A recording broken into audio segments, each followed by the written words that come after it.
Let me ask you something. How many times have you said or done something in the heat of the moment, only to regret it later? Maybe it was a fight with your partner, a heated discussion with a friend, or even an impulsive decision that you wished you could take back. What if I told you there's a way to master your mind, to train yourself to respond thoughtfully instead of reacting impulsively? This one shift could change your life and, yes, even transform your relationships. Before we dive into this transformative concept rooted in the wisdom of Stoic philosophy, make sure you hit that subscribe button and like this video. If you stay till the end, I promise you'll walk away with insights that could change the way you approach love, life, and even challenges. So stick around, because what you're about to learn might just be the key to a more fulfilling life.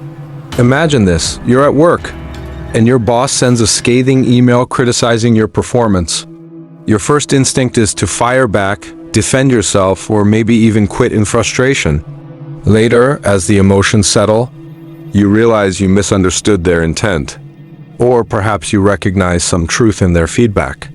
Now you're left with a mess to clean up: relationships strained, reputations affected. This scenario is all too common. Our knee-jerk reactions often lead us down paths we wouldn't choose if we just took a moment to pause.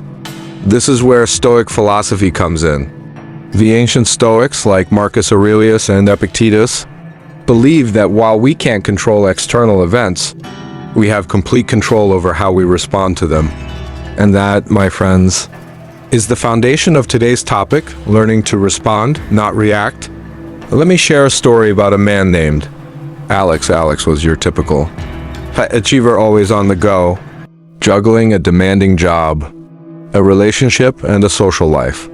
One day, during a particularly stressful week, he got into an argument with his partner, Lisa. The issue: something as trivial as forgetting to take out the trash.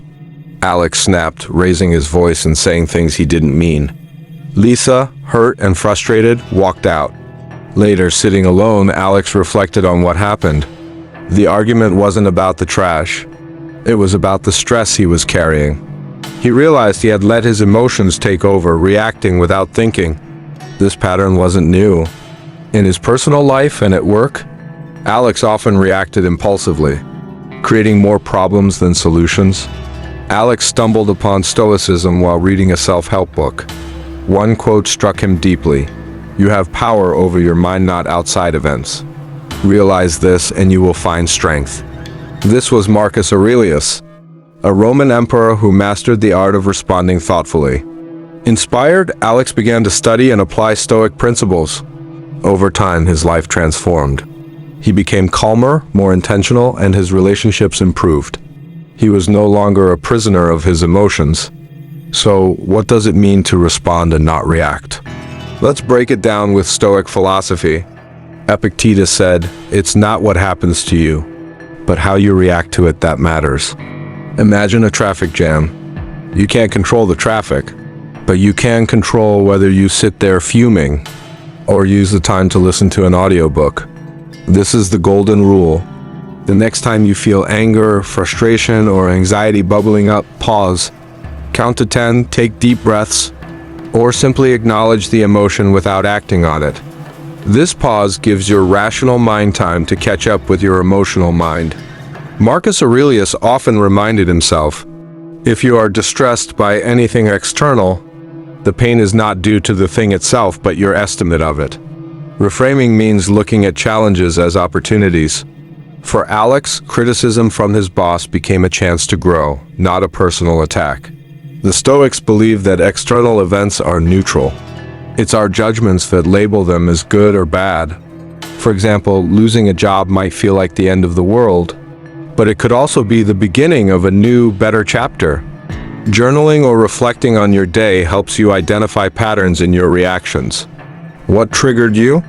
How could you have responded better? Over time, this self-awareness becomes a powerful tool. Now, let's talk about how this applies to relationships. Think about Alex and Lisa. Alex's reaction was driven by stress, not the actual issue.